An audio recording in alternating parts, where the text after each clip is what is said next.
Nii, head külalised, me oleme jõudnud peaaegu oma konverentsi lõppu. Pidada on veel arutelu paneel.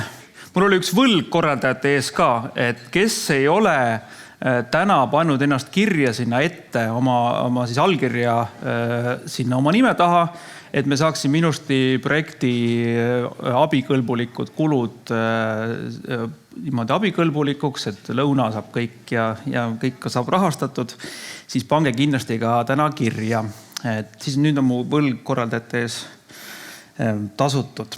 Aga me kutsume siia mõned tublid inimesed, osad siis, kes on juba käinud. Kõigepealt siis Piret Toonpere Lemma OÜ-st, kes on siis keskkonnamõjude hindamise ekspert, siis Märt Öövel Keskkonnaameti looduskasutuse osakonnast, Kristiina Nauts arendaja esindaja Utilitas OÜ-st ja lisaks Kliimaministeeriumit tuleb tema esindama taastuvenergia ekspert Hans-Markus Kalmer, siis Eesti Ornitoloogia Ühingu linnukaitsekomisjonist Veljo Volke, ornitoloog, ja keskkonnajurist ja linnukaitsespetsialist Liis Keerberg.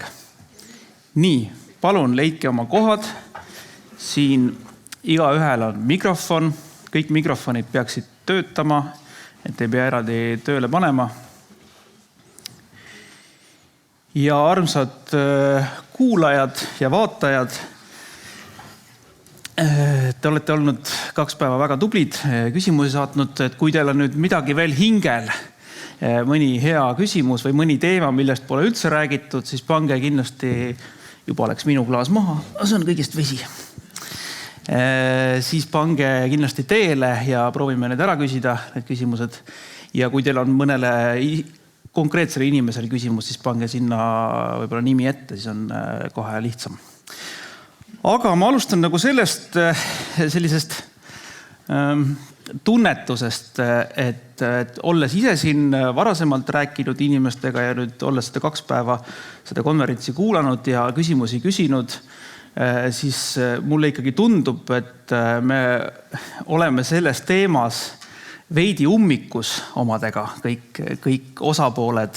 Et kas te oskate igaüks rääkida, miks me oleme sellisesse ummikusse üldse sattunud? Et ühelt poolt me ei taha enam põlevkivi energeetikat ja selle asemel siis soovime taastuvenergeetikat, tuulepargid siis üks osa sellest ja teisest küljest meil ei ole kuskile võimalik neid rajada või vähemalt tundub nii, et see toon on pigem murelik, ka minister oli murelik ja mulle tundub, et meie välismaa partnerid, kolleegid on vähem murelikumad kui meie eestlased siin nendes teemades. Et miks me oleme sellisesse ummikusse sattunud? Äkki Piret sealt poolt alustab? No miks? Sellepärast, et minu hinnangul me natuke alustasime valest otsast, aga nüüd me oleme sellises seisus ja peame selle seisuga nüüd edasi tegelema. Mis see tähendab, et me valest otsast alustasime?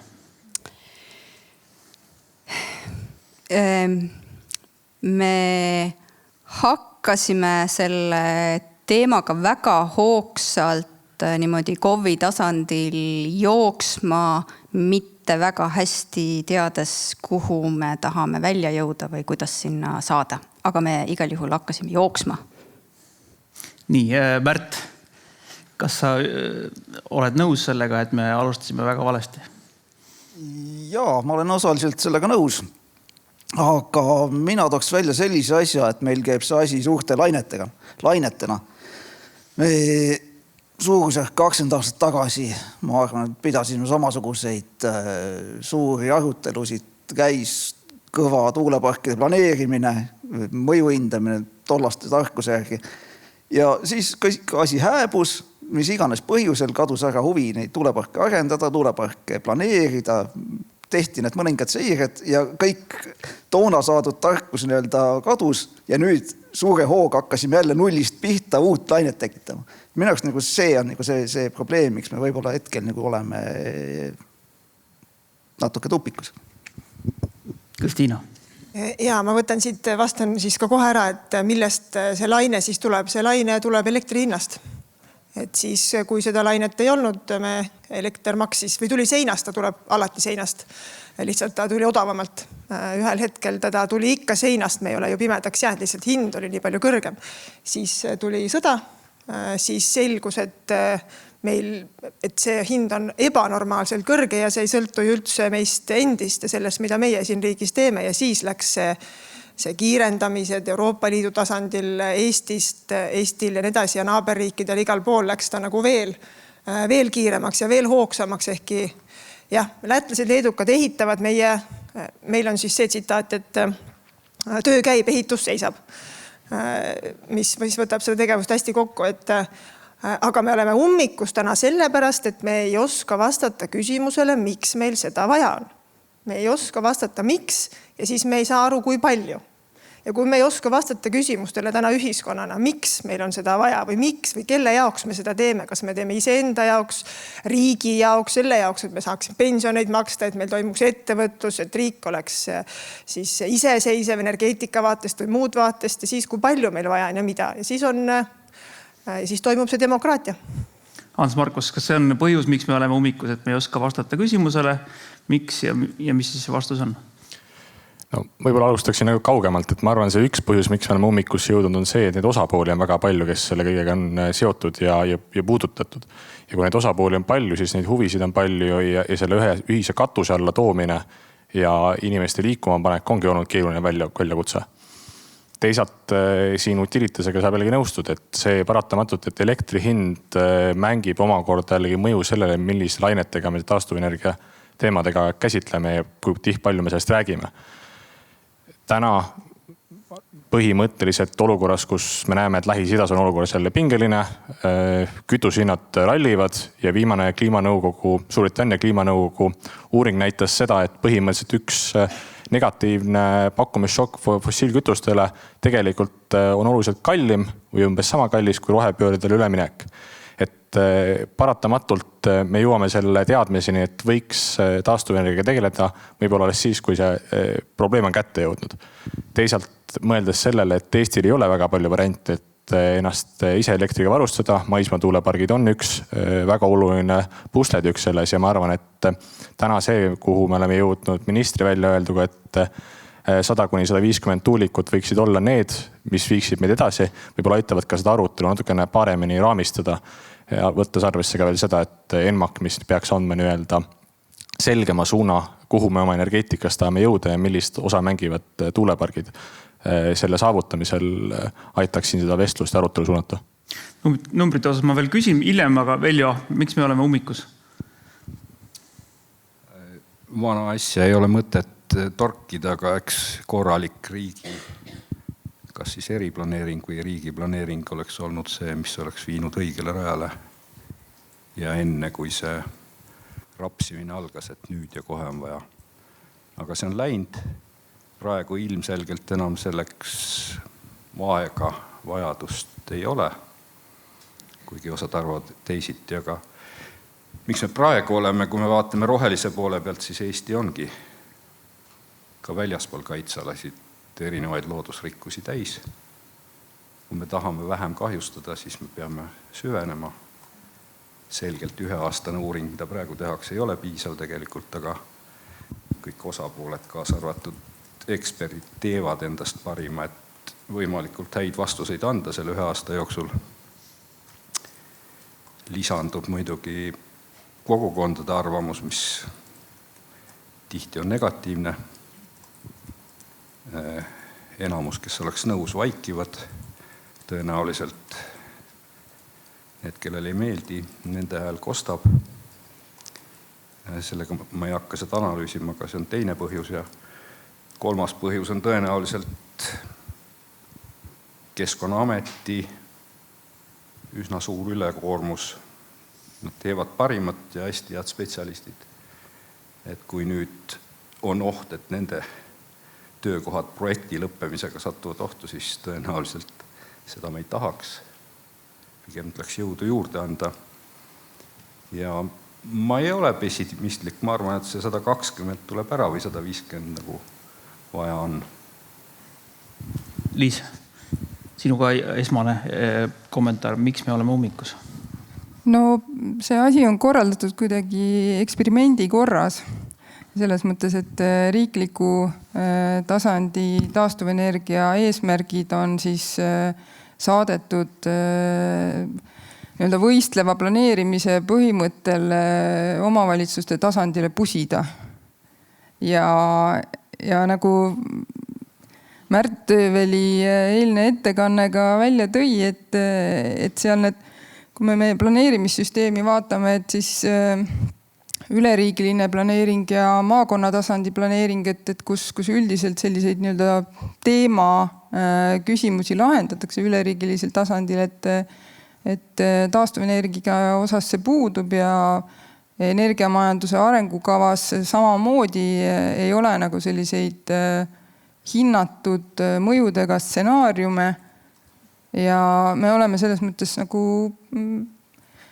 tupikus, et omavalitsused ju ei seisa mitte ainult nii-öelda riiklike avalike huvide eest, vaid nad seisavad ka kohalike avalike huvide eest ja sinna lisandub veel terve hulk muid avalikke huve, nagu me nägime nendest liigikaitselistest kaalutlustest, et selles mõttes see küsimuste ring, millega siis nüüd seal väike omavalitsus peab tegelema, et see ei ole neile alati jõukohane ja lihtsam on siis, ma ei tea, lõpetada menetlemine või siis ühesõnaga asi läheb kohtuvaidluseni välja, et mina ikkagi küsiks endiselt, et kas see kõrgem tasand on olemas ja kuna ta välja ilmub.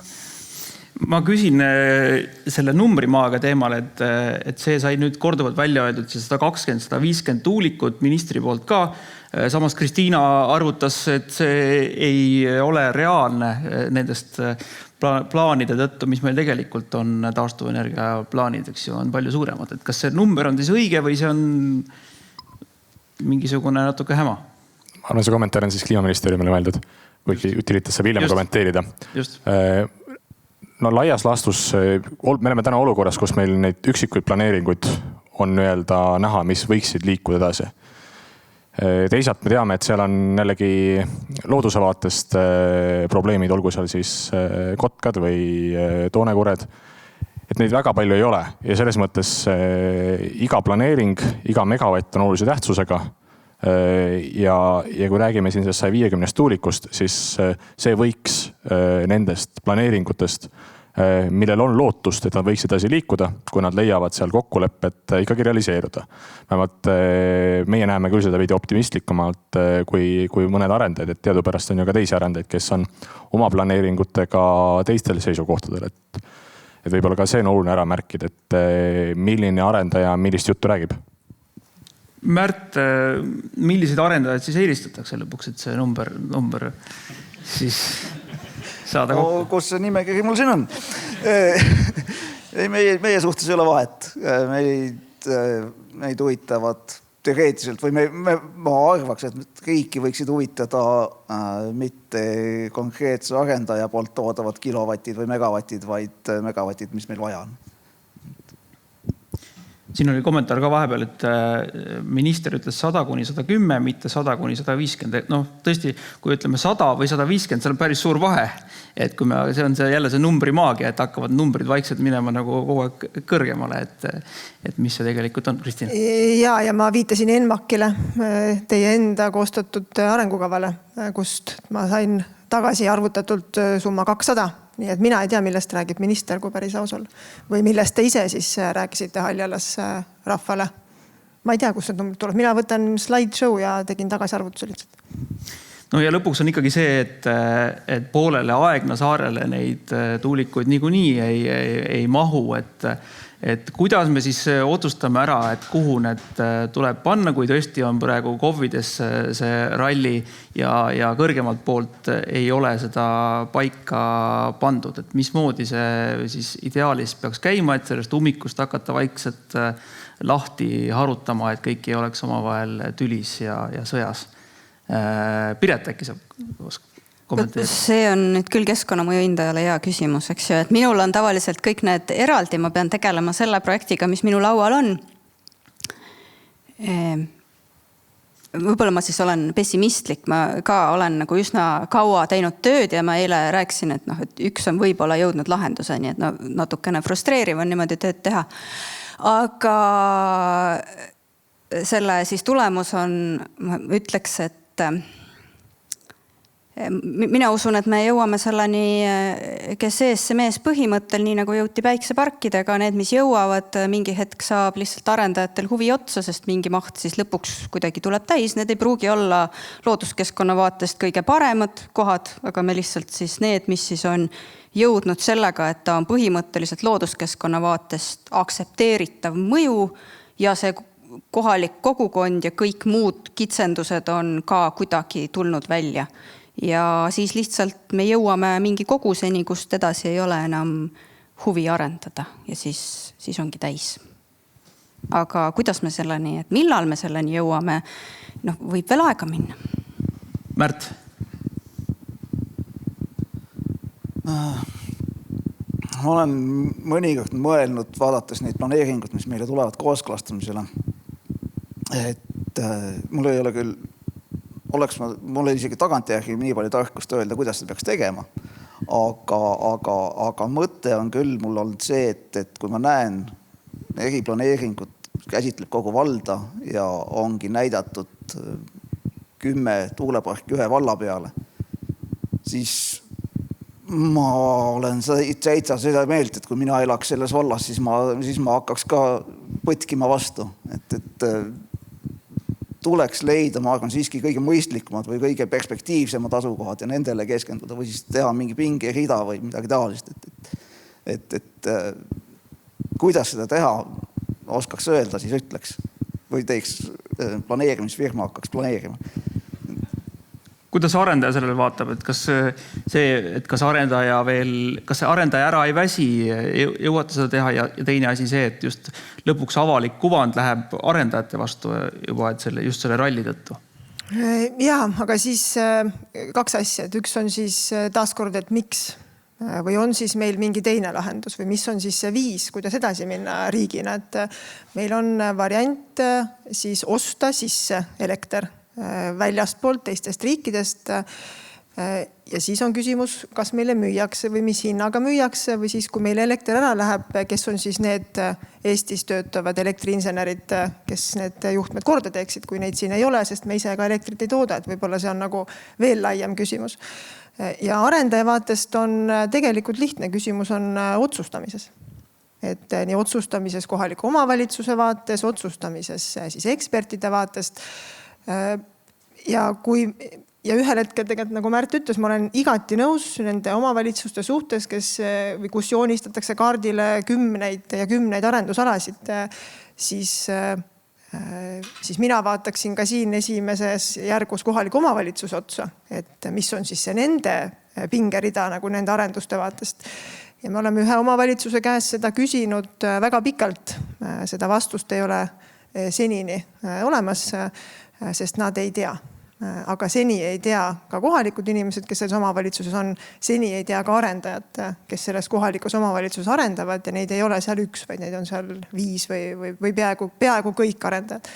Et siis ja arendaja vaatest ongi see küsimus otsustamises ja ma olen Piretiga nõus, et kui ongi ees, kes on ees see mees, aga kas see siis on looduse või terviklikult Eesti sellise vaatest nagu parim, et kui meil on lõpuks tuuleparkide näol on tegemist hajaenergeetikaga, täna Ukrainas siis vastav energeetikaminister või selle eest vastutav ametnik ütleb, et see on see, mis meid aitab elus hoida, ehk siis me teeme seda hajali ja erinevatesse kohtadesse. Kui me teeme ka kõik tuulepargid ühte kohta, on selle efekt ju täpselt sama kui see, et me teeme neid erinevatesse kohtadesse ja hajutame siis neid riske üle riigi ja võrdselt siis ka mingite piirkondade vahel, et otsuseid tuleb teha. Aga kui ma ütlen, et me oleme täna ka veel selles osas, et mina loen ENMAK-is 200 tuulikut, ministeerium ütleb 100, siis mina ei tea, kes seda otsust teha saab. Ütleme, et seal vahepeal on Veljo, et kuidas siis peaks tegema Veljo või Liis, et kas siis teha üks suur 100 tuulikuga tuulepark kuskile keset Eestit või teha neid palju kümneseid või mis see õige lahendus kuskil seal vahepeal on? Räägi rohkem mikrofoni sisse, eks ju. Lihtne lahendus on see, et kahel, olgu natuke nalja, aga kahel meretuulepargil on hoonestusload olemas. Ehitage valmis üks vähemalt. Toetan seda mõtet. Jah. Aga maismaale selgelt 5-20 on parem kui 25 tuulikuga asja, kui nende 5 asukoht on hästi valitud. Kindel värk. Liis. Aga nii. kõik need tükid, 10 tükki valla peale või 15 valla peale on kellegi planeerija joonistatud, välja valitud, skriinitud. Nii et seda ei peaks olema, jah. Liis, kas me täna eile rääkisime ikkagi nendest liigikaitselistest piirangutest, kas me ei ole ikkagi Eestis siin liiga karmid nende piirangutega, et mul tundub, et seal mujal on need tingimused ikkagi leebemad kui Eestis? Mulle niimoodi ei näinud. Või vähemalt nad olid kuidagi muretumalt seal. Ilmselt neil on ka omad probleemid Soomes ja Leedus. Tegelikult see Soome näide just nagu pani mõtlema selle peale, et meil on täpselt sarnane olukord, et me ei tea tegelikult kogumõjudest ja kumuleeruvatest mõjudest suurt midagi. Et mina olen endiselt seisukohal, et see on suur eksperiment. Me heal juhul teeme seiret ka nii-öelda populatsioonide tasandil ja alade tasandil. Aga kas me nii-öelda, kui me seire tulemusena ka millalgi jõuame siis sellele arusaamiseni, et näiteks tuuleparkidega seoses on mingil liigil väga halvasti läinud, et mismoodi me saame seda tagasi pöörata, et hetkel ka vist regulatsioon ei ütle selle kohta midagi, et kui hüvitusmeetmed näiteks ei toimi, et mis siis saab. Et see on selles mõttes ikkagi, kui mina oleksin Kliimaministeeriumi ametnik, siis ma töötaks ööd ja päevad selleks, et leida seda lahendust. Sest aeg läheb ja vaidlusi kohtutes on palju ja tuleb järjest juurde ja see on nagu küsimus riigile, et meil on ühel pool need nii-öelda ma ei tea, aastaid, 2, 3, 4 aastat kestvad kohtuvaidlused ja teisel pool on siis nii-öelda see kaalutluskoht, et kas riik nüüd peaks kuidagi natukene hakkama suunama neid protsesse või mitte, et siin on tegelikult oleks vaja nagu mõelda tõsisemalt. Et mulle väga ei tundu, et tegelikult ikkagi mõeldakse, et mulle tundub, et see, mis Piret ütles, et asjad lähevad nii nagu nad lihtsalt lähevad. Nii, see oli küsimus Kliimaministeeriumile. See oli küsimus siit publikust ka, et Kliimaministeeriumi planeeringute realiseerumiseks ehk tuulikute ehituseni jõudmiseks. Et kas töötate ööd ja päevad, et jõuda kuskile? Lõppkokkuvõttes on see, kes neid lubasid välja annab, on kohalik omavalitsus. Ehk siis kohalik omavalitsus saab need load anda, riik siin ei sekku. Tõsiasi on see, et mida me oleme näinud, et väga paljuski on tekkinud küsimus see, et millist lisandväärtust saab see kohalik elanik sellel kohalikul tasandil, kui tema piirkonda peaks tulema siis maismaa tuulepark. Siin on olnud mitmeid arendajaid, kes on eraldi sõlminud kokkuleppeid kohalike elanikega. Hea näide näiteks Sunly Utilitas võib rääkida ise, kas ta on sarnaseid kokkuleppeid teinud kohalike elanikega või mitte. Ka teised riigid on neid erinevaid võimalusi pakkunud. Et täiendavalt, millega me Kliimaministeeriumis tõesti öödepäevad tegeleme, on kohaliku omavalitsuse täiendav lisandväärtuse meede, mis võimaldaks siis seda, et kui kohalik omavalitsus on planeeringu kehtestanud, väljastanud ka hiljem load, siis kohalik omavalitsus saab täiendavalt lisaraha sellest, et planeering on tema valda tulnud ja vald saab ise otsustada, milliseid investeeringuid ta selle raha eest teeb, olgu selleks siis uus koolimaja, uus staadion, mis iganes. Ma arvan, see aitab osalt vastata ka sellele küsimusele, et miks me neid tuuleparke teeme, kui kohalikul omavalitsuse tasandil võib-olla see elektrihind ise on jäänud veidi hoomamatuks, siis see, kohalik omavalitsus mõistab, et tegelikult nende panus mitte ainult siis oma elanike elektriga varustamiseks, soodsa elektriga varustamiseks, on ka riiklikult väga oluline panus. Et ma arvan, et ka see aitab meid sellest tänasest punnseisust veidi edasi minna. Aga see on vaid üks osa sellest. Ma saan aru, et ikkagi kohalikud omavalitsused on väga erineva võimekusega ja mitte tihti väga hea võimekusega. Küsimus oli ka siin, et kas sobivate asukohtade pingerea tegemise mõttes ei oleks optimaalsem ikkagi planeerida rohkem riiklikul, mitte kohaliku omavalitsuse tasandil? No seda küsimusele oskab paremini vastata Majandus- ja Kommunikatsiooniministeerium, kes tegeleb riikliku eriplaneeringu. Et ma sellesse detaili nii süvitsi ei laskuks, aga täna see pole olnud laual, sest see ei ole nii lihtsasti teostatav. Teisaks on ka see, et ei ole olnud soovi meil minna kohaliku omavalitsuse tasandile konkreetselt seda küsimust ise reguleerima, teades, et tegelikult kohalikud omavalitsused ise omavad kõige paremini teadmisi, kus ja kuidas võiks teha. Ja see otsuse langetamisprotsess võiks olla ikkagi võimalikult madalal tasandil, seal, kus need otsused omavad konkreetset mõju ka. Võib-olla ühe asja täpsustaks ka veel ära. Korduvalt on juttu tulnud sellest ministri sõnavõtust, mitu tuulikut võiks olla ja ENMAK-ist. Siis ENMAK käsitleb seda, milline võiks olla optimaalne maismaa tuuleparkide megavattide kogus. See on selline ilus pilt, millele me võiksime püürduda. Sellepärast on ka ENMAK-i puhul tegu visioondokumendiga. Aga see, mida minister rääkin, on see minimaalne, mida meil oleks vähemalt vaja. Et need on kaks erinevat asja, mida tuleb eraldi vaadata. Võib-olla kui tohib ühe asja veel ära õiendada, mis puudutas meretuuleparke. Ega siis meretuulepargid puhul ei saa ju rääkida, et need ei omaks ka üldsegi mõju nii loodusele. Aga teisikult tuleks vaadata ka seda, et peale seda, et nad omavad mõju, on ka sellel mõju tegelikult ka lõpptarbijale, sest et meretuul ei ole nii odav energiaressurss kui maismaa tuulepargid. Kui me tahame saada soodsamat elektrihinda, teha seda ühiskondlikult mõistlike kuludega, siis ainukene variant on selleks täna maismaa tuulepargid. Võin küsida, mis maksab konnakotka kilo? Kui me räägime ühiskondlikust tervikkahjust, siis meri versus maismaa, et äkki ei oleks sinna Excelisse mingeid ridu juurde võimalik panna? No sellisel juhul me võiks tervikuna vaadata ka sellist social cost of carbon, et mis on selle CO2 heide, aga minu mõte oli praegu selle jutu juurde tulekul see, et meretuulikud ja nende investeerimismaksumus on oluliselt suurem kui maismaa tuuleparkidel, siis kuskilt peab ka see arendaja, kes selle investeeringu tegema, selle vastava raha odagama. Et öelda, et meretuulepargid on kindlasti oluliselt lihtsam ja alternatiiv maismaa tuuleparkidele, siis lihtsustatud öeldes see päris nii ei ole. Et siin tuleb vaadata ka teisi asju. Nii, aga läheme edasi, et me oleme sellises olukorras, nagu me oleme ja selliste süsteemidega me siin tegeleme selle planeerimise teemas, et siin küsimusi oli ka sellise liigiekspertide tasemel, et kui me siin liike uurime, siis siin oli mitmeid erinevaid küsimusi ka ekspertide objektiivsuse kohta ja nii edasi. Näiteks Soomes oli teemaks ka imetajad, olid seal hästi väga uuritud, nende liikumine ja nii edasi. Eestis nagu väga imetajate peale ei mõeldagi, et kas meil ei olegi imetajad või kuidagi meie ekspertidele meeldivad rohkem nagu linnud ja imetajad nagu jäävad nagu kõrvale. Kuidas seda kommenteerida?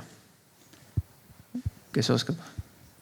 Ma võin vastata, mul on arvutis hea mitu rohevõrgustiku analüüsi, mis on siis tellitud ekspertide poolt, kes siis just nimelt imetajatele mõju hindavad ja siis selle järgi tuulikute asukohti optimeerivad. Et ma teiste kohta ei oska öelda, minul on 3. Väga hea. Siin oli küsimus selle kohta, et kas sageli avalikel aruteludel küsitakse liigikaitse ekspertide objektiivsuse kohta olukorras, kus töö tellivad üldjuhul tuulepargi arendajad. Kuidas kommenteerite? Et kas nad on objektiivsed? Tihtipeale öeldakse, et kui on tellitud tuulepargi arendaja poolt, siis ta ei ole nii objektiivne. See on see ekspertide selline subjektiivsus, objektiivsus. See on mu üks lemmikküsimus, tohib, ma vastan? Ikka võib. Siin saalis on päris palju ornitolooge. Võib siis Utilitase poolt alati kinnitan, kõik tööd on kinni makstud ja raamatupidaja käest küsin alati selle üle, et ma ei valetaks. need tööd on kinni makstud. Kui on mõni ornitoloog, kes tõuseb püsti ja teavitab, et tema ei ole, siis ei tegele oma sisemise veendumise järgi nendes töödes, siis ma arvan, et see on see koht. Ja see jutt lõpeks ühel hetkel ära, et ma ei usu, et meil on Eestis neid eksperte, kes teevad seda tööd selliselt ja mitte nii, et nad ise siis selles ühingus, kuhu nad kuuluvad või selles seltskonnas, kus nad ringi käivad, ei saa enam sirge seljaga ringi käia. Jah, Liis. Samas mina olen Keskkonnaõiguse Keskuse esindaja ja meil on ka mõningaid juhtumeid, kus ikkagi ekspert on öelnud ühte ja KSH aruandest tegelikult lõpuks loed sellise suhteliselt ebamäärase üldistuse kokku tulemusena, mis nagu täpselt ei peegelda seda, et mida ekspert ütles. Et ma saan aru, et see ei ole nagu nii-öelda üksikjuhtum ja siin on nagu see küsimus, et kui suured volitused KSH töörühmadel on nii-öelda nende ekspertide sisendiga ümber käia, et kui loominguliselt, et võib-olla siin on Keskkonnaamet ka see, kes saab siis vaadata, et mis need järeldused on ja mis need nii-öelda paindlikkuse piirid on.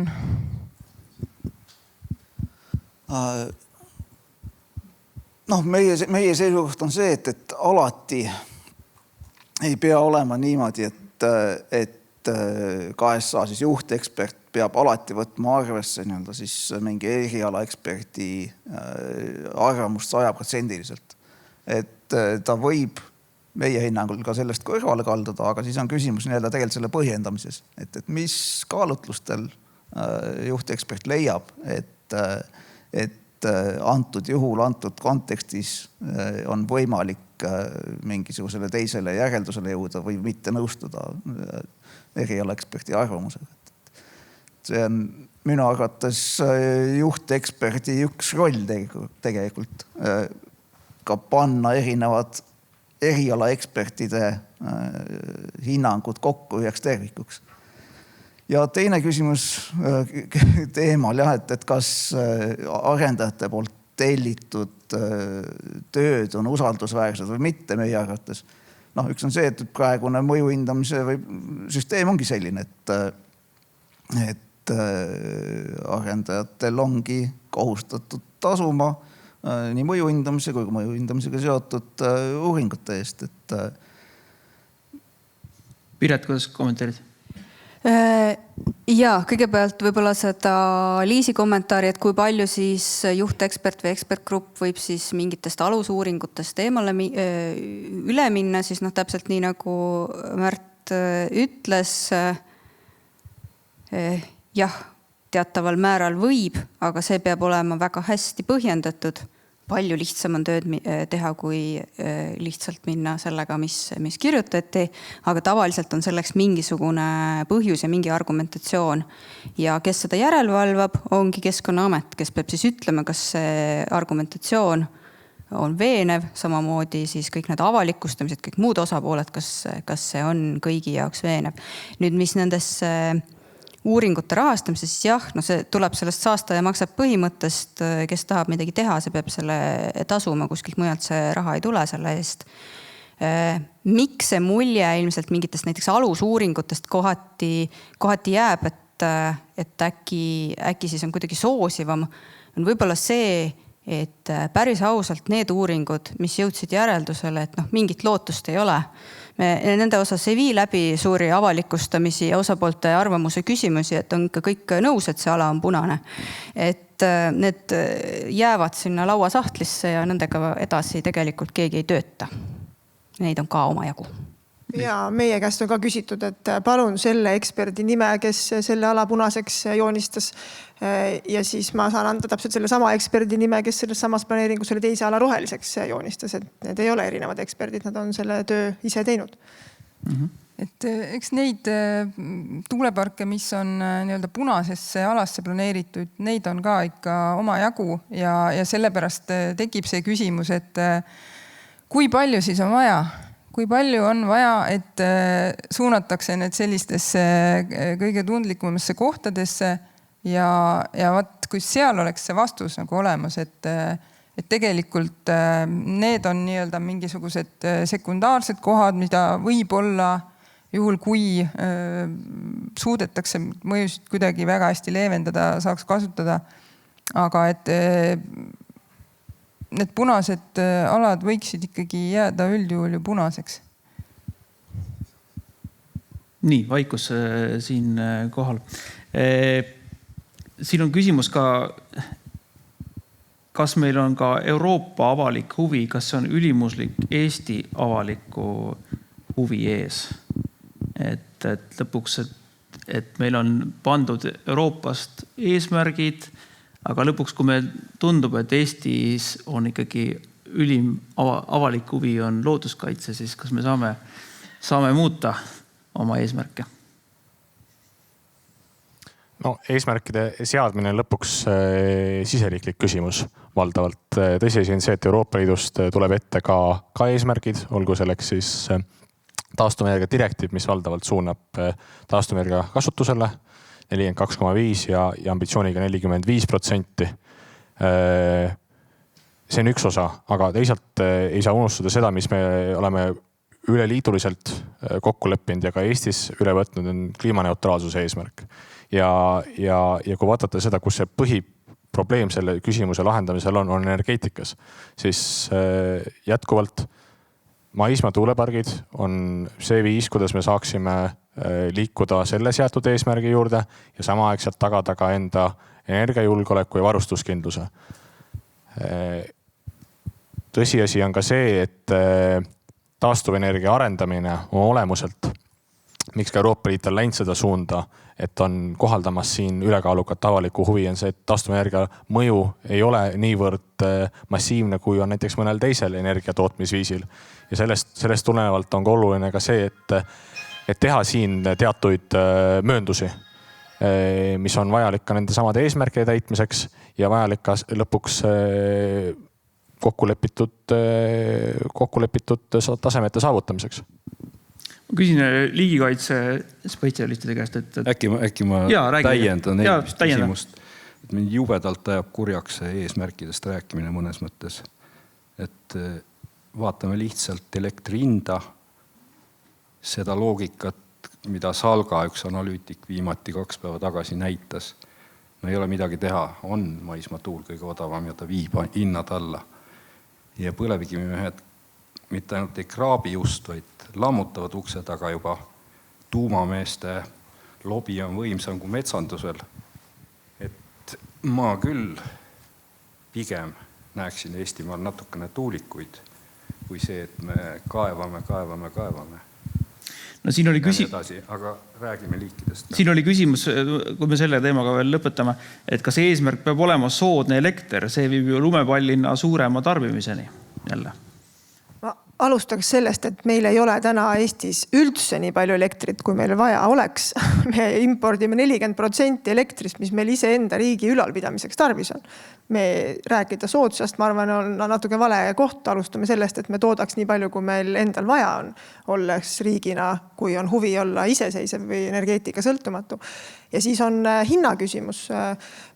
Mina, tahes tahtmata jõuan ka ikkagi sellesse samasse kohta, kas mõnevõrra kallim esialgu investeeringuna meretuuleparke on summa summarumina võrreldes kogu selle, nagu Piret hästi ütles, lõpmatud ümarlauad või siis diskussioonid, arutelud ja kõik see, mis maismaa ümber käib, kas see on enam nii palju kallim, küsiks mina ja seda arvutust mina näinud ei ole, et oleks tehtud.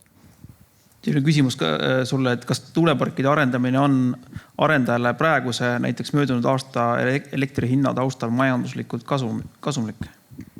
Ja see on ka väga hea küsimus, kuna Velja just viitas ka sellele Salga tehtud hinnangule. Meie võtsime ka välja siis konkreetselt Saarde tuulepargi jaanuarikuus töötatud tunnid, mis oli aasta või mis töötas siis tuulepark 30% capacity factor'iga, mis tähendab, et see töötas täpselt nii palju, kui ta aasta keskmiselt töötab, ehk siis muuhulgas tootis elektrit jaanuaris lihtsalt.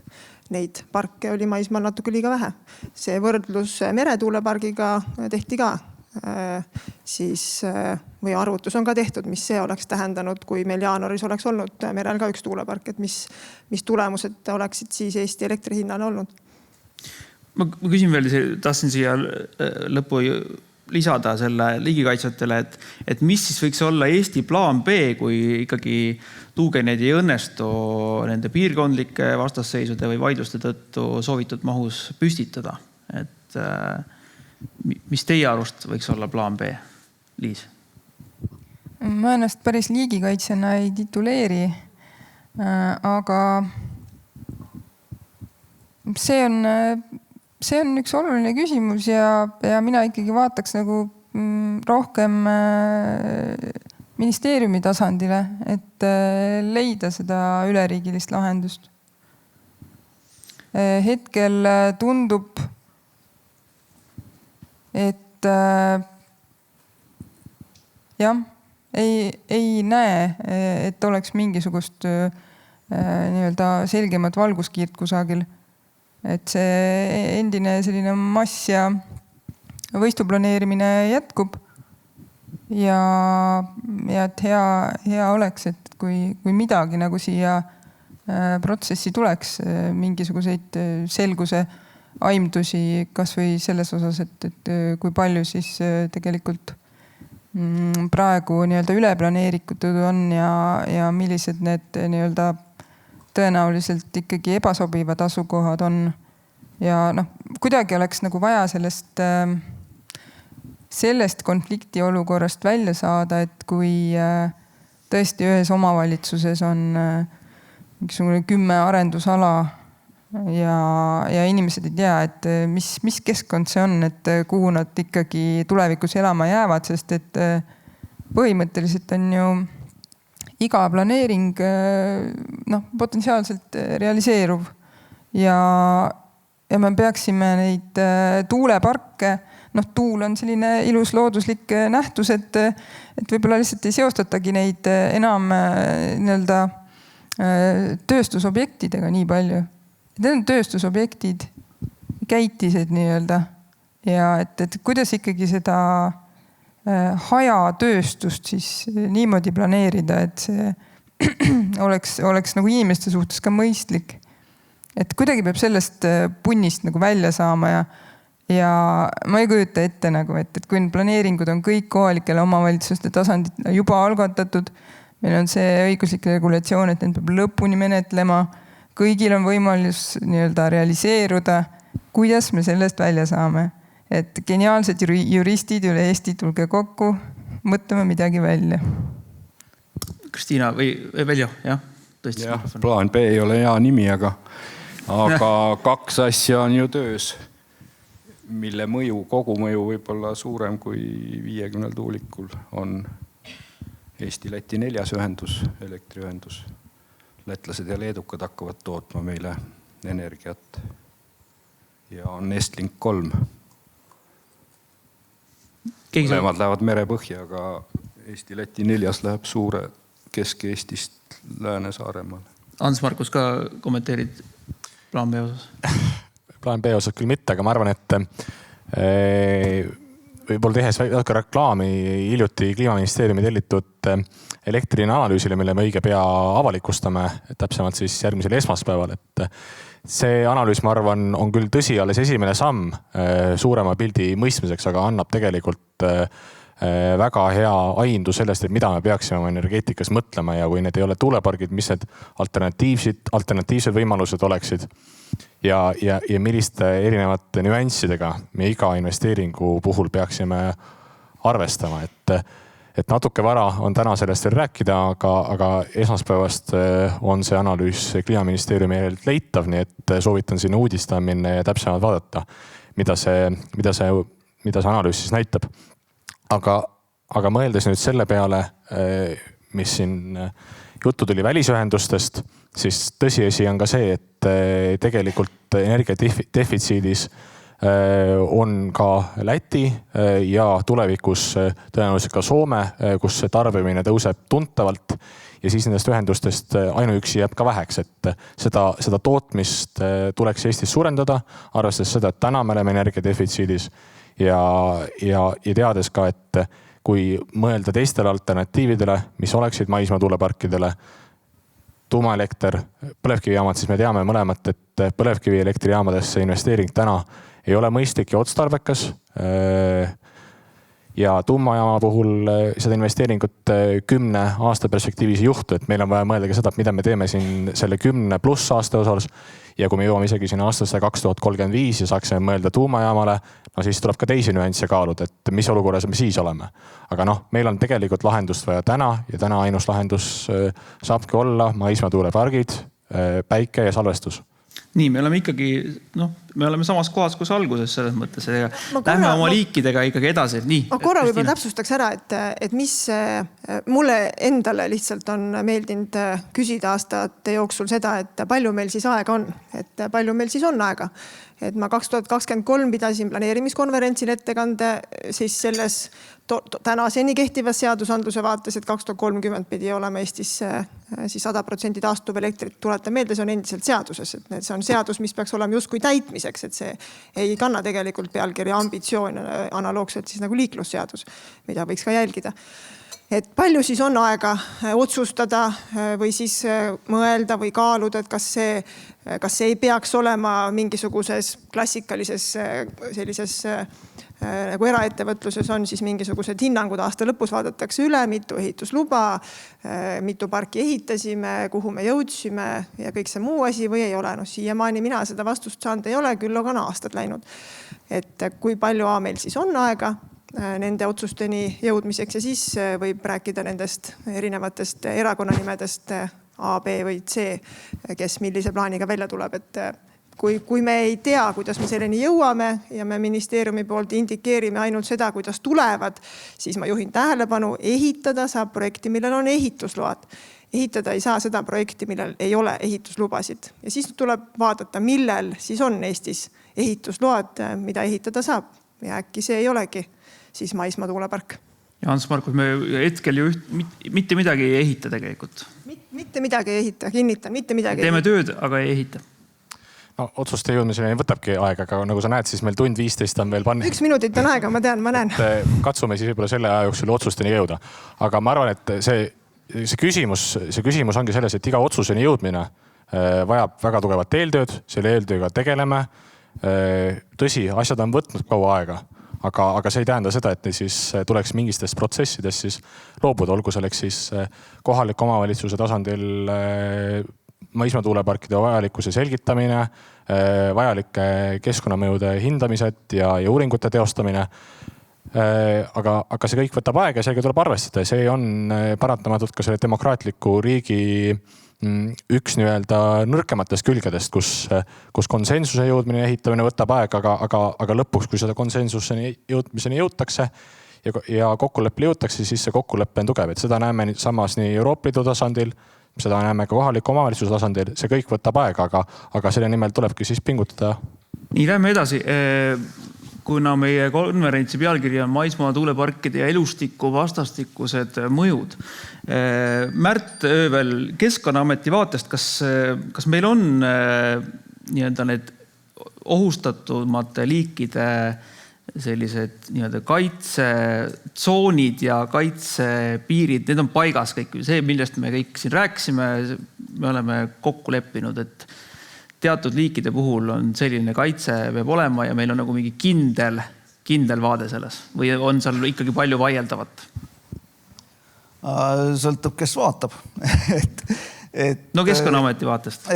Ma arvan, et erinevatel huvigruppidel on erinev nägemus, et kui kindel see vaade näiteks peaks või võiks olla näiteks, kui kindel peaks olema eile räägitud maismaalinnustiku analüüsis antud tsoonide järgimine. Ütleme, osad osapooled leiavad, et see võiks olla nagu sisuliselt seaduse tähendusega asi. Teised leiavad, et seal on tegelikult erandite võimalust Keskkonnaameti poole pealt tegelikult me leiame ka, et nendes tsoonides on erandite võimalust, kui need erandid on põhjendatud konkreetses olukorras, konkreetsete uuringutega. Et need on nii-öelda ka kohad, kus rohkemal või vähemal määral nii-öelda saab kompromissi otsida ja kas või rakendada neid samasid meetmeid, mida siin kas või täna pool päeva on ilusti näidatud meil. Kas see ei või tähendada seda, et kui antakse erandeid, siis erandid muutuvad normiks ja kui ühed saavad erandi, siis hakkavad teised küsima sama erandit? Absoluutselt. Sellega paraku igapäevaselt me tegeleme, et kui teha erandeid, siis teha neid erandeid võrdselt ja võrdeliitsustel alustel. Meie elu oleks hästi lihtsam, kui oleks ma ei tea, looduskaitseseadusesse kirjutatud, siis väike konnakotkast 2 kilomeetri kaugusele ühtegi tuulikut panna ei tohi. Keskkonnaameti elu oleks ülilihtne. Aga kuna seda ei ole kirjutatud ja võib-olla ei ole ka nii rangelt mõistlik seda kirjutada, siis me tegelemegi nii meie, mõjuhindajad, eksperdid, tegelemegi selle välja selgitamisega, mis see piir siis on. Kas on siis 2 kilomeetrit, 1,7 kilomeetrit, 2,6 kilomeetrit võib olla. Ja paraku see küll ka pikendab planeerimisprotsesse loomulikult ja tekitab vaidlusi. Piret, kuidas sina vaatad? Nõustun, see on meil tegelikult reaalselt üks väga suur ajakulu. Just see, et me siis diskuteerime mingis kohas selle üle, et kust siis ikka, kas seal nüüd siis täiendava uuringu andmed näitavad midagi muud, kui me enne eeldasime ja kuidas seda uuringut, mis veel tehti, siis nüüd tõlgendada. Arutame Keskkonnaametiga, arutame liigiekspertidega ja siis niimoodi kuud kuluvad tihti ja siis tulevad varsti jälle uued valimised ja siis jälle ei saa edasi. Kuidas linnukaitsjate poolelt vaadata, kas peaks see olema seaduses kirjas, et kui kaugele tohib ehitada mingist liigist, liigi elupaigast või tuleks vaadata case by case? Ornitoloogiaühing on siin kahetses positsioonis tegelikult mittetulundusühinguna. Me peaksime vaatama ainult ja ainult linnukaitset. Ekspertidena me peame vaatama, kas ettevaatuspõhimõtte iga kord rakendamine on mõistlik või ei ole. Et on näite Norra mitte väga suure valimiga uuring näitas, et kanakull 1 kilomeeter tuulikust, 2 kilomeetrit tuulikust, 3 kilomeetrit tuulikust kõigis tsoonides. Tõenäosus, et ta peale selle infra ehitamist ehk tuulepargi ehitamist ja kaasnevate elektriliinide ehitamist jätab territooriumi tühjaks on suur. Suurem kui võrdlusalal. Küsimus. Praegu on maismaalinnustiku analüüsis 1 kilomeeter kanakullitsoon punane. Kas me peaksime panema selle 3, teaduslik tõendus on olemas või mis me teeme? Minu vastus on tegelikult see, et see territooriumi hülgamise tõenäosus tõenäoliselt väga palju ei erinev. Me kaotame suure tõenäosusega kanakulli nii ühel kui teisel juhul. Kui me läheme sealt 1000 meetri pealt natukele lähemale, ta läheb ikkagi ära. Me vaatame liigile otsa, et mis see liig teeb põhimõtteliselt. Et 2000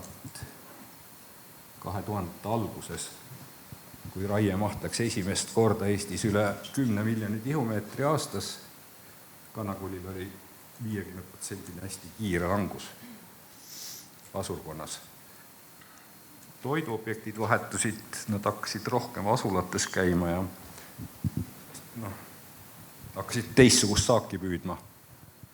Nüüd viimase 12 aastat trend on pluss 49%. See tähendab, et läheb suhteliselt ruttu üles.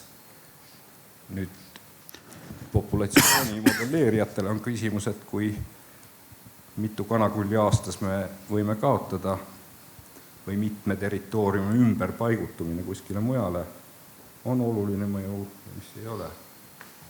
Nii et mu vastus tegelikult on see, et linnukaitsjana mulle meeldiks, kui me paneks Kanakulile mitte 1, vaid 3 kilomeetrit ja lõpetaksime selle jutu, aga sisse vaadates mõtleks, et vaadata otsa sellele Kanakulile, kes seal konkreetses metsas reisitseb ja vaadata liigi sellist arvukuse dünaamikat ja sigivust.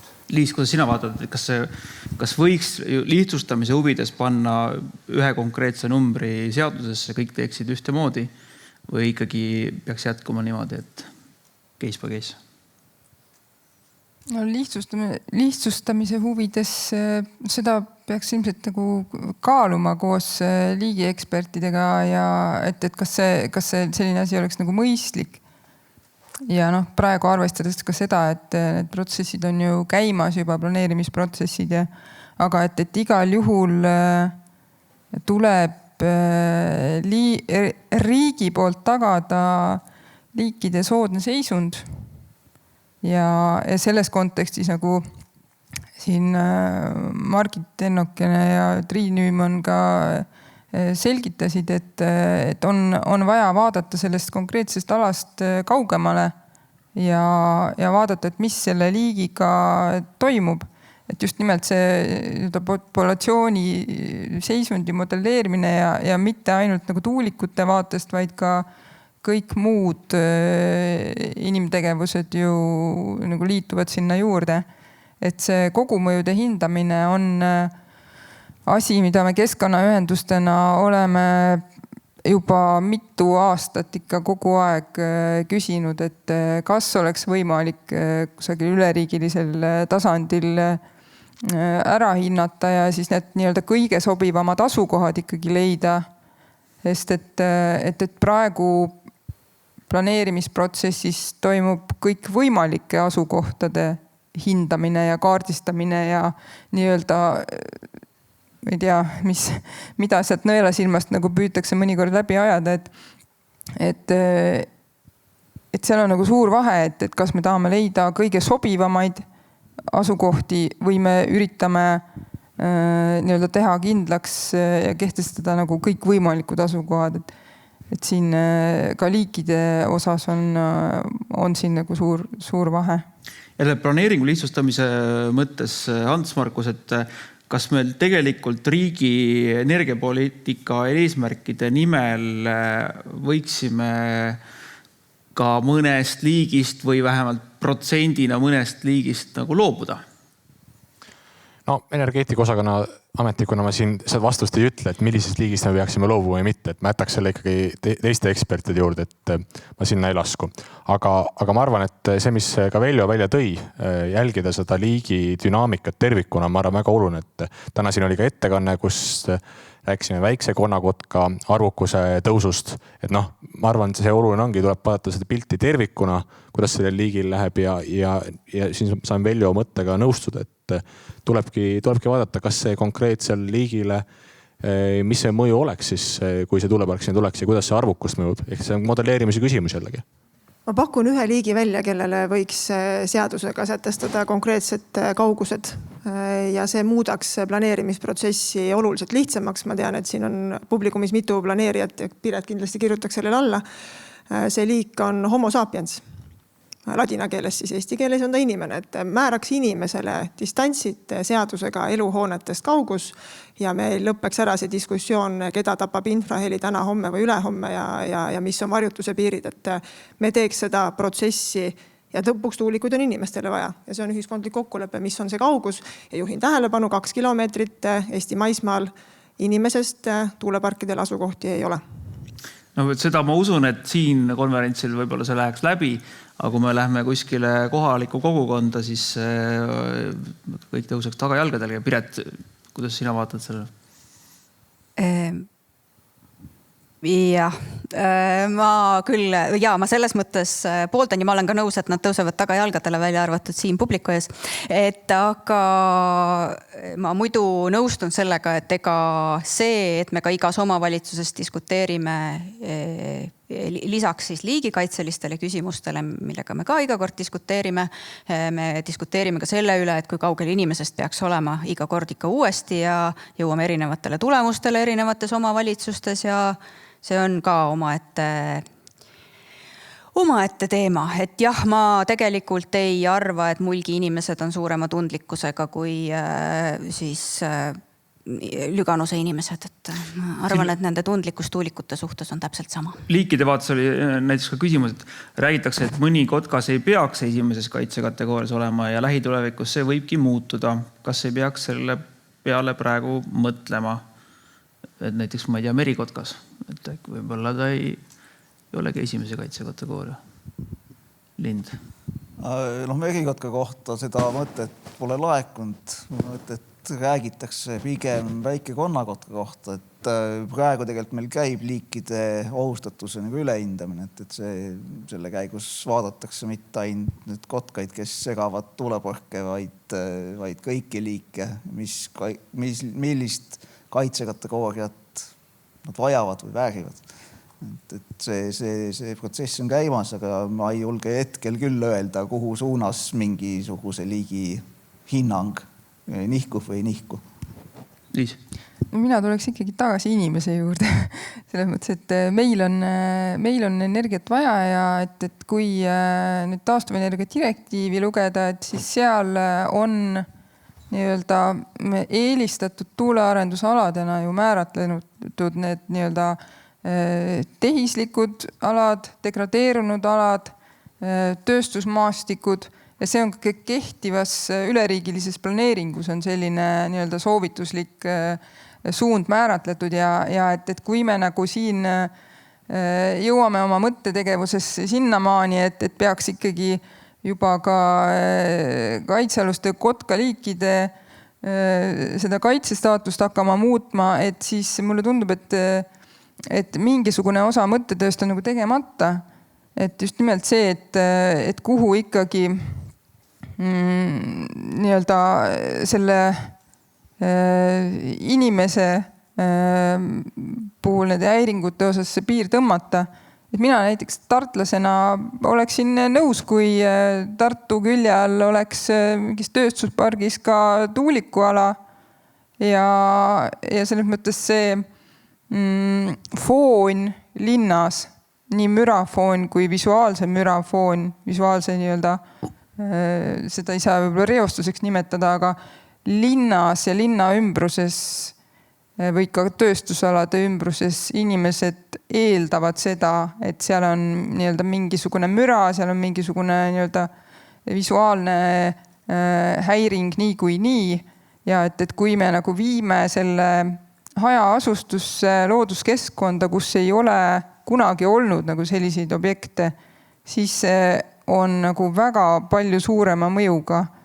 Ja selles osas ma midagi nagu mäletan, et Kliimaministeeriumis oli vist analüüsimisel, et kas sellist lahendust kuidagi Eestis ikkagi saaks nüüd mõelda, et rohkem nii-öelda tarbija lähedale viia seda tuuleparkide rajamist ja hakata nagu nii-öelda sisuliselt sisse vaatama nendesse nii-öelda eelduslikesse piirangutesse just sellistes kohtades, kus nagu nii kui nii on see häiring olemas.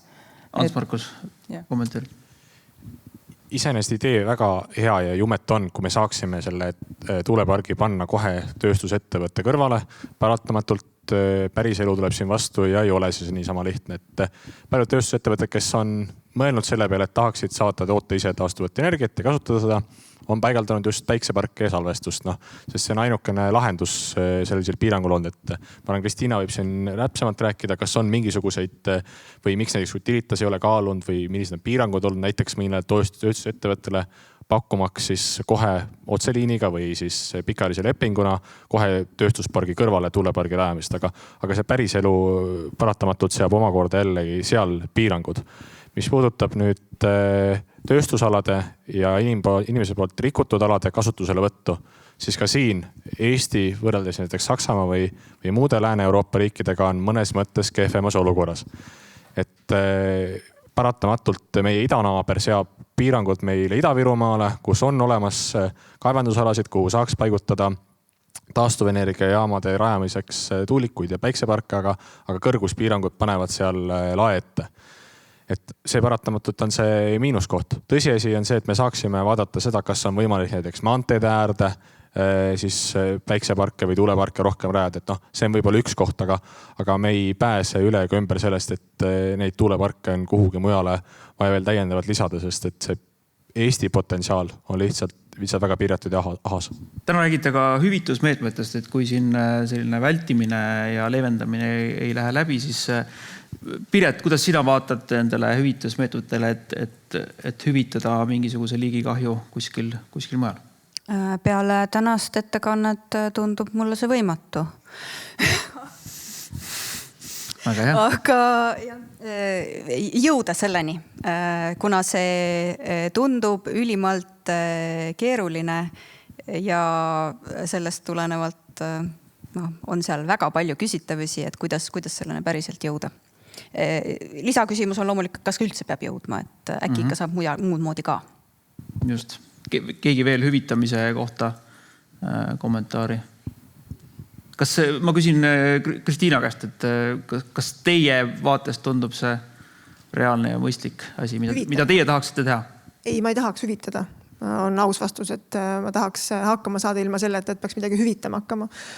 On esmane järeldus. Ma olen Piretiga nõus, ma olin veendunud ennem tänast päeva, et see hüvitusmetoodika või see lahendus Eestis ei toimi ja ma olen täna veendunud, et see ei töötagi sellises menetluses, nagu meie Eestis täna tuuleparke rajame.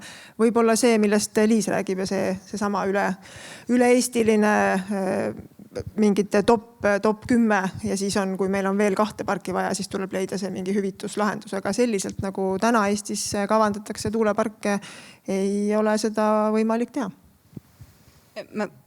Jah, võib-olla ka siia juurde, et ma tegelikult ei arva, et väga paljude liikide puhul, kellel on päriselt seisundiga tõsine probleem, et seda hüvitamist nagu väga laialt peaks kaaluma.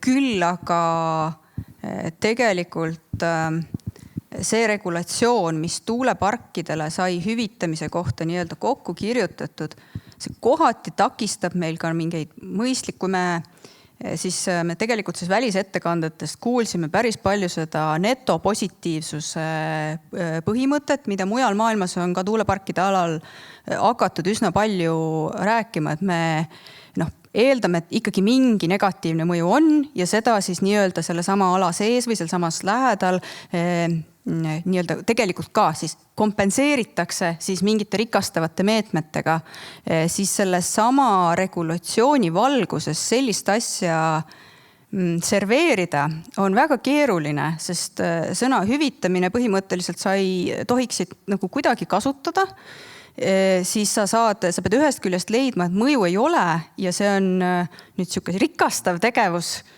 aga tegelikult sa ju ikkagi eeldad, et mingi mõju on ja seda sa siis nüüd nagu siin rikastadki. Et see kohati ta on, ma ütleks, et teiste objektide puhul me ei ole niisugust nii spetsiifilist hüvitamise regulatsiooni kokku kirjutanud ja see tundub olevat lihtsam. Ja tuuleparkide puhul me tegelikult oleme siis kohati mingitest teemadest tekitanud vist siis küll hea tahtega, niisuguse nagu minu meelest isegi rangema regulatsiooni kui teiste objektide puhul.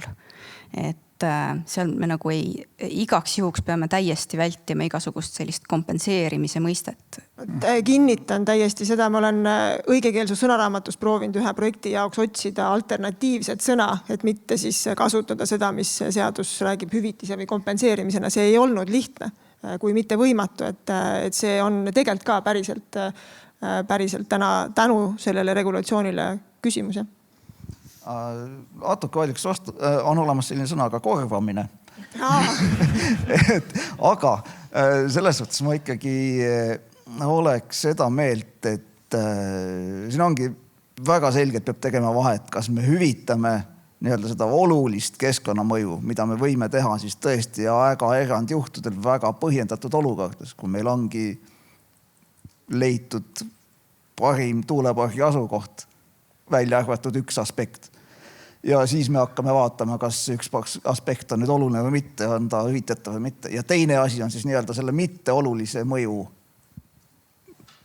ilma milleta tegelikult me ju võime ka selle planeeringu kehtestada ja ellu viia ja ehitada tuulikud, selle mitteolulise mõju hüvitamine, ehk siis selline vabatahtlik hüvitamine, saamaks nii-öelda selle summaarset siis nii-öelda positiivset efekti.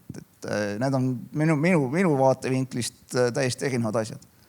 Ma küsin siit poolt looduskaitsjatelt ka, et vaade nendele leevendusmeetmetele või sellele tehnoloogiliste lahendustele AI-le, et kuidas te neid lahendusi vaatate, kas see on meie tulevik ja see võiks lahendada oluliselt neid kahjusid? Ma vaatan positiivselt igal juhul. Seni, kuni selle sakslaste kaamerasüsteemi kohta ei tule midagi negatiivset uuringutest ja järelseiretest, et ma olen üsna rootusrikas. Et ma olen mingid üsna paljudes töödes olen seda laba mustaks värvimist soovitanud. See oli puhtalt selle pärast, et kirjatööd oli nii palju, et vahepeal aega ei olnud lugeda asju ja siis kui hakkad ikkagi otsima, siis tehniliselt 4 või 5 keerukust on sellega seotud, mis tähendab seda, et ükski tuulikutootja ei sertifitseeri seda meedet, ehk et sa ei saa kuskilt seda, et sa võid selle laba ise värvida ja siis kui see laba küljest ära kukub, siis tellid uue ja värvid uuesti või mõtled ümber. Et selles mõttes need tööd hakkavad varsti Keskkonnaametis ka jõudma. Et siis lugege sinna asemele, et proovime paigaldada selle kaamerasüsteemi ja seirame selle tulemuslikkust pärast seal, kus on see hukkumusrisk üle selle 1% täiendavat suremust ja vastav arvutus. Aga muudest võiks lõputult rääkida, aga aeg saab otsa, nii et Liis räägib ka. Ja võib-olla selle hüvitusalade kohta veel mõtleks, et siin need hüvitusalad just peavad arendajad ise välja otsima ja nende eesmärk on siis nii-öelda kompenseerida mingisugust head toimivat elupaika siis mingile liigile. Ja et kui me nagu seda siis nagu vaatame, et kellele hüvitatakse, siis üldjuhul need on liigid, kellel millegi poolest ei lähe nii hästi ja üldjuhul need on ka nagu nii-öelda probleemid, mis on seotud elupaikadega.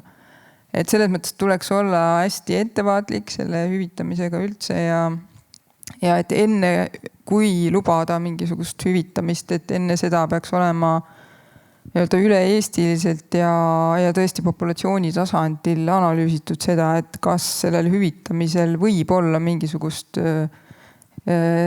kompenseerivat positiivset efekti sellele liigile või mitte, et muidu ta jääb selliseks formaalseks tegevuseks, mis ei pruugi seda liiki tegelikult aidata. Et siin võiks seda tähele panna. Nii ma lugesin vahepeal siin publiku küsimusi, neid on päris palju, igasuguseid mõtteid ja ettepanekuid ka lisaks, et siin nagu küsimus on, mida veel enne siin täitsa lõppu küsida. Näiteks loodusdirektiivi järgi on lisa 4 liikide tahtlik tapmine keelatud. Kas lisa 4 liigi hukkumise taga tuulepargis on inimese tahtlik tegevus? Selline huvitav küsimus. Ei, kindlasti ei ole tahtnud. On siis aus vastus, et ma ei tea seda juriidikat, aga see tundub kentsakas olevat. Et see oleks üldse vist liikidest, et kas see on üldse liikide? Et kas see ei käi? Lisa 4. No see selleks. Lähme, siin on palju küsimusi, mul lihtsalt juba läheb silme eest kirjuks. küsimus ikkagi selle riigi planeeringu juurde tahavad inimesed ilmselt tagasi tulla. Et ei saa. Ja, et näiteks kui riiklik vaade on puudu, miks ei ole arendajad riiklikku planeeringut ühiselt taotlenud? Arendajad on taotlenud riigi eriplaneeringut. Senimaani ei ole seda taotlust siis rahuldatud. Tuumajaama saab Eestis riigi eriplaneeringuga kavandada. Tuuleparke ei saa. Et miks siis on olukord täna selline? Võib-olla Märt eile ka ühe slaidi siin näitas, et meil on üleriigiline planeering on praegu avalikul väljapanekul, et see on nüüd see üks protsess, kus neid asju erinevaid üleriigilisel tasandil vaadatakse, et küll seal üleriigilises planeeringus on sellised nii-öelda suundumused või põhimõtted välja joonistatud, et kuidas nii-öelda kergekäeliselt looduslikku keskkonda tehiskeskkonnaga asendada ei tohiks ja et kuidas rohevõrgustikke tuleks hoida sidusana ja nii-öelda eelistada neid pigem nagu inimmõjuga alasid tuulearenduses, aga et võib-olla see oleks siiski see koht, kus nagu natukene täpsemalt ka määratleda, et kuidas, ma ei tea, mingisugune maakondlik hajutatus võiks olla taastuvenergial, et kas see on üldse nagu teema, et kui me räägime ka sellest, et kas on vaja 2 suurt tuuleparki või 20 väikest, et kas seal, mis kaalutlused seal võiksid nagu mängu tulla, et kas see üleriigiline planeering võiks olla miski, mis annab veel suunise nii-öelda käimasolevatesse planeeringutesse. Kommenteerin taustaks riigiplaneeringu osas, et ega tegelikult see riigiplaneeringu algatamine tänases etapis seda probleemi ju ei lahenda, et meil on kohalikes omavalitsustes planeeringud pooleli. See protsess tuleks ikkagi lõpuni käia ja vaadates seda, et kui me rääkisime, palju meil aega on, siis 13 minutit küll praegu, aga üldises mõttes tuleks nagu tegutseda täna ja nende vahenditega jätkata, mis meil on. Et tõsi, tuleb vaadata seda, et mida me saame sellest tänases olukorras muuta, aga riigi eriplaneeringule nüüd kaartide mängimine sellises etapis ei tundu just kõige perspektiivikam. Me lihtsalt lükkame seda arutelu, mis on niigi politiseeritud edasi. Siin oli küsimus ka Hans Markusele, et mida on Kliimaministeerium teinud, et tagada Keskkonnaametile ka Repoweri projekti lõppemisel piisav ressurss taastuvenergia arendustega tegelemiseks? Väga õigustatud küsimus. Repowerist üldsegi Repoweri projekt on tervikuna, ma arvan, Eesti taastuvenergia eetika vaates väga oluline, et hommikul Kai rääkis sellest, milliseid uuringuid ja metoodikaid on selle raha eest välja töötatud. Keskkonnaamet on siin saanud täiendavat lisatuge ja me otsime neid võimalusi, et Keskkonnaametil oleks ka Repoweri projekti lõppedes seda tuge jätkuvalt olemas. Nii, siin on huvitavaid ettepanekuid veel. Jaa. Siin oli näiteks metsise kaitse tegevuskava kohta ka, et kui taastuvenergiaga riiklikult kiire, siis miks näiteks liigikaitse seisukohalt olulise metsise kaitse tegevuskava ei ole seni saanud kinnitatud? Oskab seal Keskkonnaameti pool vastata? Liiga täpselt ei oska.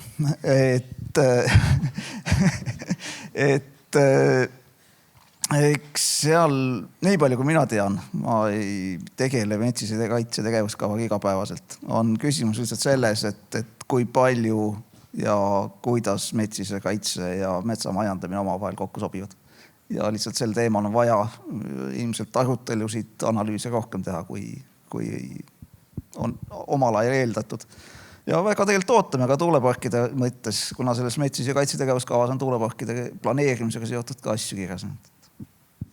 Siin oli rahast oli veel küsimus, et kui rahas ei oleks küsimus, siis kas me jõuaks kiiresti hea lahenduseni, kui palju see maksma läheks? Ja teine küsimus, kas on uuringuid analüüse Eestis mere- ja maatuuleparkide kogu maksumuse kohta, kus võetakse arvesse ka kaudsemad kulud-tulud? Võib-olla osalt sellele küsimusele annabki sama analüüs, mis esmaspäeval avalikuks tuleb vastuseid. Tõsi, see on alles esimene etapp ja tervikpilti sealt ei saa. Ja nende kogu tulu ja kogu kulud osas, nagu siin eelnevalt tuli juttu, et kas on võimalik hinnastada näiteks hukkunud isendit iga taastuvenergia tehnoloogia puhul, arvesse ja arvutada sealt läbi selle nii-öelda maksumus välja, siis selliseid analüüse Eestis veel tehtud ei ole. Seal on ka väga keeruline seda teha, sest tuleks siis hinnastada iga riigi maksumus. Et seda küll mitte, aga mis puudutab nüüd investeeringu tasumise osas, siis ma arvan, see analüüs, mis esmaspäeval avalikuks tuleb, annaks mõnegi vastuse. Närvikulu lisaks ka sellesse Excelisse, kui te olete selle valmis saanud. Et ma arvan, et siis me oleme ka jälle diskussioonina mingisuguses teises kohas. Ametnike või arendajate või kelle? Ma arvan kõigi, need, kes kuulavad siin ja sealpool ekraani, pluss kõik kohalikud omavalitsused. Ja siis võib-olla teeks uuesti restardi ja vaataks, mis on siis need järgmised sammud. Kuulge, aga meil on nüüd alla 10 minuti veel aega, et igaühel jääb alla 2 minuti. Siis võib-olla igaühelt, et mis on üks konkreetne muudatus, mis aitaks tuuleenergia arendamise ja looduskaitse vahelise ummiku Eestis lahti arutada. Et me saaksime minna edasi. Mingisugune mõte, muudatus, suund anda kätte. Piret vist alustame siis. No, mina tegin eile ettekande sellest, et minu tööd natuke aitaks edasi, kui me saame selgemaks, millal mõju on oluline. Et kohati selle hägususe väiksemaks muutmine. Minule tegelikult ilmselt reaalainete inimesena väga meeldivad igasugused numbrilised väärtused, millest lähtuda. Et oleks vähem seda udu, et äkki see ei ole ikka nii, äkki on kuidagi teisiti. Asjad selgemaks, numbriliseks. Märt. Kahjuks mul ei ole muud öelda, kui jah, me üritame seda udu vähendada. Et tegelikult me neid kaalumispõhimõtteid sõnastame, et millised, kui meil ei ole neid seadusesse kirjutatud numbreid, siis neid põhimõtteid, kuidas kaaluda, kuidas otsustele jõuda, et need kaalumised ei oleks iga kord erinevad. Neid asju kirja panna ja võib-olla saab kiiremini. Udust, siis ma hommikul Tallinnast tulin, siis seal oli udu. Ma pean sinna tagasi minema. Et siin on täitsa selge taevas, et ma arvan, oli nagu parem koht. Lähen sinna udusse tagasi, istun homme arvuti taha ja olen selles samas kohas. Ma ootaks neid otsuseid. Ma ootaks seda otsust nii omavalitsuste poolt, nii võib-olla ekspertide poolt, võib-olla selgemalt, võib-olla konkreetsemalt, kas siis mingite kohtadega siin või sealpool edasi minna. Et see aitaks seda aega kindlasti kokku hoida ja ma arvan, ära võiks lõppeda see jutt Kliimaministeeriumi poolt, et nad ise tulevad. Ei, nad ei tule ise, et nad päris tõsiselt ise ei tule. Et see on tänaseks selge, et ükski maismaa tuulepark ise ei tule. Ratastega tuulikut olemas ei ole, lükata teda ei saa. Ja nii lihtne see ongi, et selleks peavad olema selged sõnumid ministeeriumi poolt ka, kas või see sama, mis number see siis on, mis on kõikidest nendest muudest küsimustest, mida me tegelikult üleriigiliselt ootame ühte seda sama vastust ja mitte metsiste konnakotkaste osas, vaid võib-olla inimliigi osas. Ja siis võib-olla vaatame närvikuludest ja muudest asjadest, et kõige rohkem kahjustab inimesi ja võib-olla liike üldse siis see planeerimistegevus on minu järeldus sellest kõigest. Ma ei tea, kus see ise jutt nüüd jälle ei tuli, aga võib-olla pärast siis paneeli saame selle teemal jätkata. Ma arvan, et see põhiküsimus või koht, kus need otsused peaksid sündima, on see arutelu. Ma tean, et mõjuhindajad, Keskkonnaamet ja Kotka klubi on istunud eraldi ruumi maha, arutanud, otsinud neid kokkuleppe kohti ja kindlasti otsite neid veelgi, aga ma arvan, see lõpuks see küsimus ongi selles, et kui kolmekesi või neljakesi koos arendajatega ei ole võimalik kokku leppida, siis kuskilt peab see väline jõud tulema ja tuntavalt siis mõjutama, aga kes see väline jõud siis saab olema, võib-olla selle jätaks igale ühele endale nuputamiseks. Meljo. Ma olen eksperdina siin. Selles mõttes sooviks endale kõigepealt teistele ekspertidele ka aega teha kirjandusotsinguid, lugeda, mõelda, lugeda veel, mõelda ja siis kirjutada. Ja siis äkki läheb paremaks. Jube enesekriitiline oli. ja Liis?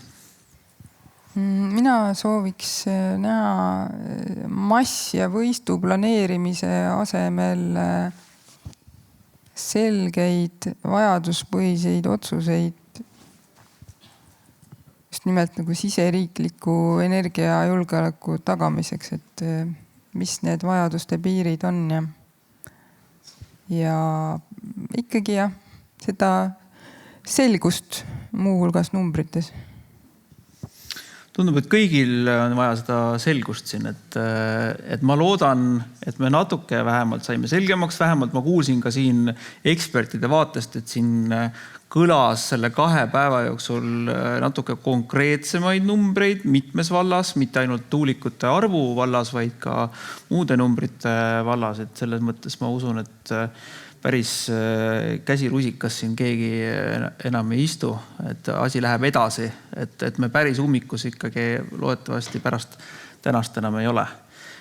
Ma arvan, et me hakkame seda paneeli siin nüüd lõpetama, et küll on 4 minutit üle, kõik olid väga konstruktiivsed ja kiired, keegi ei tahtnud heietada rohkem selle lõpusõnade osas ka.